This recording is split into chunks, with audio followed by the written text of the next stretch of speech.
दोस्तों, इसमें मैं जौनपुर के उसी बड़ौर ग्राम सभा में हूँ जहाँ पर 1 मई को आज़ाद हिंद की हत्या कर दी गई थी। लेकिन आज तारीख जो है 17 जुलाई है और 17 जुलाई को जो है सौम्या के घर पे मैं हूँ और सौम्या मतलब आज़ाद हिंद के घर पे उसी बड़ौर ग्राम सभा में हूँ। आज यहाँ पर उनकी आत्मा की शांति के लिए जो है तमाम लोगों को बुलाया गया है। कुछ जो है यहाँ पर देखिए महाराज लोग हैं, उनकी आत्मा की शांति के लिए जो है तमाम मंत्रोच्चारण हो रहा है। लेकिन जैसे ही मैं घर पे पहुँचता हूँ, सौम्या के परिवार के लोग अपने भाई को याद करके फफक फफक के रो रहे थे। सौम्या खुद रो रही थी, उनकी माँ रो रही थी, तमाम लोग ये उनको याद आ रहा था, उनका बेटा याद आ रहा था। और जिस तरह से आज ये माहौल बना हुआ था, ऐसा लग रहा था कि 1 मई का वो दिन आज इस परिवार के बीच में फिर से है। आइए सौम्या से तमाम वो बातें करेंगे, बीते जो 2 महीना 17 दिन बीते हैं उस सारी चीज़ों पर सौम्या से बात करके जानने की कोशिश करते हैं। चलिए सौम्या से बात करें। सौम्या, आज क्या कारण रहा कि धरने से उठकर श्रद्धांजलि देना पड़ा आप लोगों को? बस मतलब कि हमको जहाँ तक लगता है कि अगर इसमें सरकार का हाथ नहीं होता तो मेरे भाई के अपराधी ऐसे तो नहीं बचने वाले थे। लेकिन फिर भी हमें अब न्यायालय पे जो भी है सब न्यायालय से होगा, न्यायालय पे कार्रवाई होगी। और फिर मेरा थोड़ा तबीयत भी ख़राब हो गया और तबीयत में अभी भी वैसा ही चक्कर टाइप में आता है। क्या हुआ पता नहीं, कैसे अचानक से चक्कर आया मुझे वो भी पता नहीं। फिर वही हॉस्पिटल में गए तो उसके बाद उठना ही पड़ा, घर वालों को उठा ही लिए ये लोग। अच्छा सौम्या, आपने कहा था कि जब तक मेरे भाई को न्याय नहीं मिल जाएगा तब तक मैं जो है अपने भाई का कोई भी क्रियाक्रम नहीं करूँगी जो आत्मा की शांति के लिए। लेकिन आज आपके घर पे वो सारी चीज़ें हो रही हैं। आत्मा की शांति के लिए जो भी चीज़ें हैं यहाँ पर बुलाया गया है। तमाम पंडित लोग भी आए हुए हैं, जो पूजा पाठ भी कर रहे हैं। तो क्या न्याय भाई को मिल गया? नहीं, अब न्यायालय की लड़ाई है, लेकिन भाई को शांति भी ज़रूरी है। सब कह रहे हैं कि भाई ऐसे मतलब किसी का होता है तो उसमें शांति बहुत ज़रूरी होता है, क्योंकि वैसे भी वो इंसान तड़पता ही रहता है। जब तक उसकी आयु नहीं ख़त्म होगी तब तक वो नहीं जाता है, ये मतलब पंडितों का कहना है। और फिर उसके बाद में हम सोच रहे हैं भाई जिस तरह से मैं अपने भाई को शांति दे सकूं, भाई अपराधी को तो अब न्यायालय से ही मिलेगा और संवैधानिक तरीके से ही किया जाएगा जो होगा। अच्छा, भाई क्या आपको लगता है कि जिस तरीके से 2 मंत्री जौनपुर में आए, दोनों मंत्रियों के आने के बाद ही दोनों ने क्यों सरेंडर किया? ऐसा आपको क्यों लग रहा है? इसे हमें बताने की भी ज़रूरत नहीं है। ऐसे कैसे हो सकता है? जो हम बोल रहे थे कि भाई बचा ये रहे हैं, बचा ये रहे हैं, वही मंत्री आते हैं फिर वही सरेंडर होते हैं। ये तो सब सोच ही रहे हैं भाई, कैसे हो सकता है? मतलब सीधी सी बात है, बचा रहे थे वही लोग। तो एक रमेश मिश्रा करके विधायक हैं, उन्होंने आपके ऊपर टीका टिप्पणी किया। उन्होंने कहा कि आप जो है नेता बनना चाहती हैं, तो क्या यह इसकी हकीकत है? सर, मुझे उनसे फ़र्क नहीं पड़ता है। अगर इतने ही सच्चे वो हैं तो आके हमें इंसाफ दिलवा देना। हमें वहाँ पे नेता और नेतागिरी करने की क्या ज़रूरत है? इतने हम दिमाग के हिले हुए इंसान तो है नहीं कि वहाँ पे जाके हम अपना भूख हड़ताल करेंगे, तबीयत सेहत ख़राब करेंगे। इतने तो पागल तो है नहीं। अरे हम न्याय के लिए इसलिए लड़े कि आगे किसी के घर के लड़के का बारात जाए, उसकी हत्या ना हो।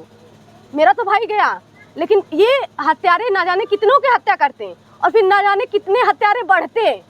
उसके लिए हमने लड़ाई लड़ी थी, इसके लिए नहीं लड़ा था कि राजनीति करूंगी। और ऐसा कहते हैं ना, राजनीति का जो काम होता है वो राजनीति ये नहीं कहते हैं कि किसी के ऊपर टिप्पणी करना। राजनीति का काम होता है जनता का भला करना। ऐसे जनता का भला नहीं होता कि आप टिप्पणी करते रहें। कोई पीड़ित परिवार है तो उसके घर टिप्पणी करें, कोई सहायता कर रहा है, कोई उसका सहयोग कर रहा है तो उसके ऊपर टिप्पणी करें। ये सब गलत है। और ऐसे ही वो लोग को समझना चाहिए, भाई राजनीति आप लोग कर रहे हैं तो आप लोग को समझना चाहिए ना।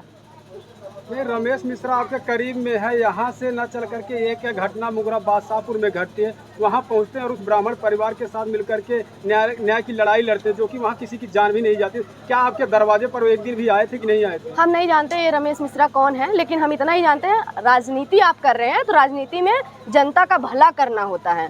किसी पीड़ित परिवार के ऊपर ऐसे लांछन लगाना नहीं होता है, टिप्पणी करना नहीं होता है। सौम्या, कुछ लोगों ने आपके ऊपर आरोप लगाए कि आपने न्याय की जो मांग थी उससे भटक गए और आप सिर्फ राजनीति कर रही थी। बिल्कुल नहीं भटके थे। हम तो इतना जानते हैं कि अगर हम वहाँ पे नहीं जाते, जहाँ पे जाना चाहिए था, जहाँ के लिए हम बार बार सुने जा रहे हैं, हमें नहीं लगता कि ऐसे एक का इनकाउंटर होता, एक का भी नहीं होता और सबके सब बचाए जाते हैं। मुझे जहाँ तक लगता है, और मेरे केस में यही हुआ है। और जो मुझे डर था कि ऐसे ही बचाएंगे, वैसे ही तो बचाए हैं, बचाए नहीं है, बस नीति दिखाने की थी। एक गरीब घर के बच्चों को, हर एक लोग को बस दिमाग में घोलना है, और बाद में जब गरीब के घर का लड़का कोई अपराध कर दे तो उसके लिए इनकाउंटर हो जाएगा, और जो उनके चाटुकार लोग हैं, जो उनके सत्ता में रहने वाले लोग हैं, उनके लिए कोई इनकाउंटर नहीं बना है। सीधी सी बात, गलत हमको प्रूफ किया जा रहा है, लेकिन पहले वो अपने अंदर झांक के देखें। बोले क्या थे कि हर अपराधी का इनकाउंटर होगा, एक चौराहे पे हत्या करेंगे, दूसरे चौराहे पे उनके लिए यमराज खड़ा है। कहाँ खड़ा है? सीधी बात, आज के बाद कभी किसी गरीब का हत्या नहीं होना चाहिए। अगर दोबारा किसी का हत्या होगा, सौम्या वहाँ खड़ी रहेगी, क्योंकि जहाँ भी होता है वहाँ गरीब का हत्या होता है। अपराधी चाहे कोई भी हो, बराबर का सबको इंसाफ मिलना चाहिए। सौम्या, क्या लगता है आप किस तरीके से आप न्याय की गुहार लगाएंगे, और क्या लगता है न्यायालय से आपको न्याय मिल सकता है? देखिए, सबूत देंगे, जैसे सब बोल रहे हैं ना, हमारे पास ऐसे ऐसे सबूत हैं कि कोई इसको झुटका नहीं सकता है। और जब वो सबूत सबके सामने आएगा ना, जो प्रदीप बिंद बोल के जा रहे हैं ना, उनके लिए भी हमारे पास सबूत है, और अच्छी तरह से है। मेरे भाई से बात किया हुआ, धमकी दिया हुआ सबूत है। और जब वो सबूत देखेंगे तो किस बोले हैं ना, पूरा अपराध अपने तुरंत अपना हत्या करवा दे वहीं पे, तब हम जान जाएंगे कि सच्चे भाई हत्यारे, सच्चे हत्यारे हैं।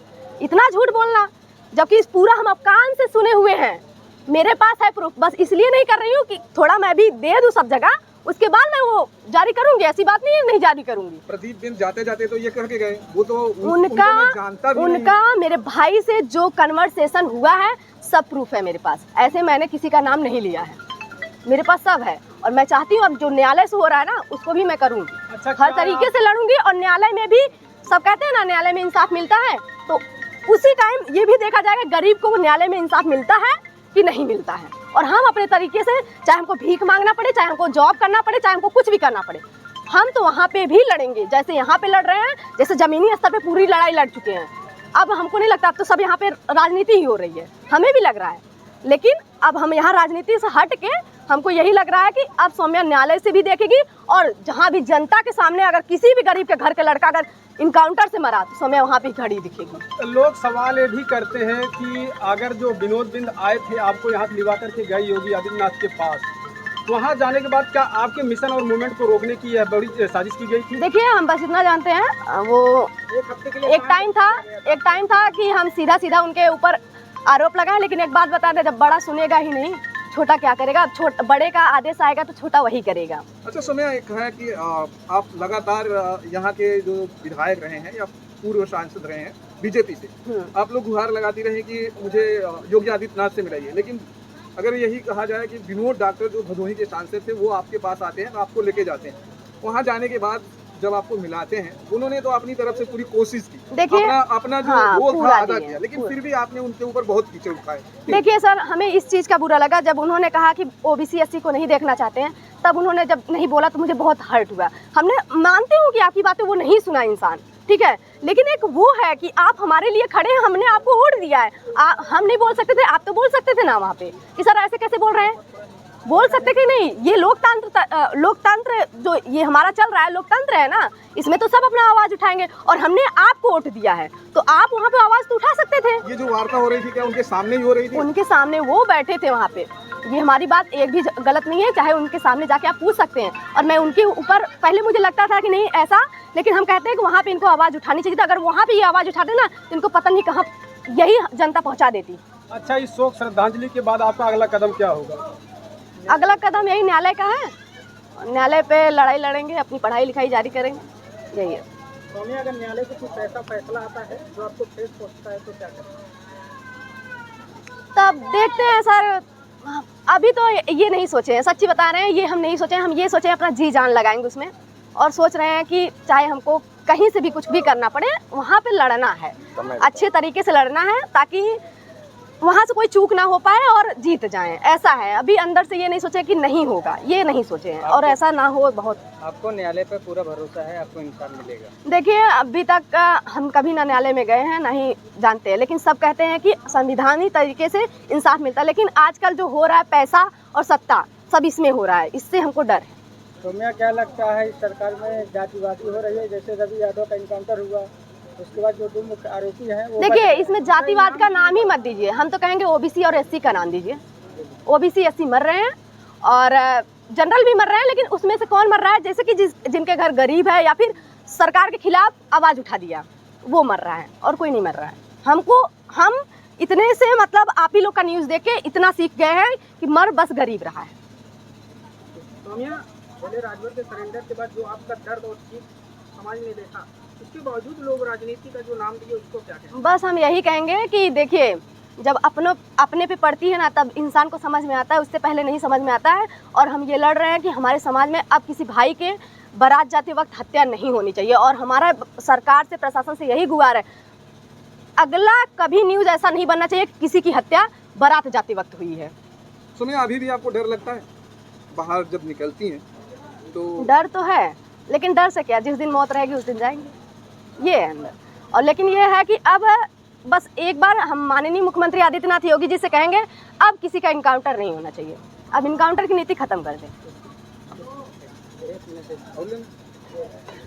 इस सरकार में जैसे आपके भाई की हत्या हुई है, ऐसे मुख्यमंत्री जी की तरफ से बहुत सारे लोगों को आर्थिक मदद और सरकारी नौकरी दी गई है। आपकी तरफ से सरकार से अभी तक कोई मदद नहीं मिली। हमें नहीं चाहिए, हमें इंसाफ चाहिए, इंसाफ दे दें, उसके वही हमारे लिए पूरा जमा पूंजी सब कुछ है।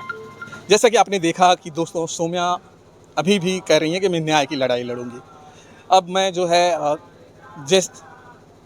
जैसा कि जानते हैं दोस्तों, अभी आपने जो सौम्या की बातें सुना, उससे यही लगता है कि सौम्या ये कह रही हैं कि अब मैं न्यायिक लड़ाई लड़ूंगी।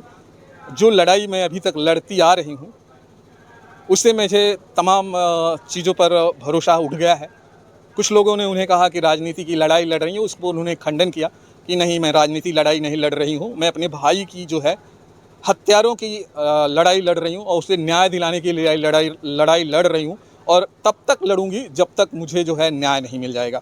ये सौम्या का कहना है। आप इस वीडियो को देखने के बाद आपकी जो राय है दोस्तों, कमेंट बॉक्स में कमेंट जरूर करिएगा। फिर मिलते हैं हम आपको किसी दूसरे वीडियो में।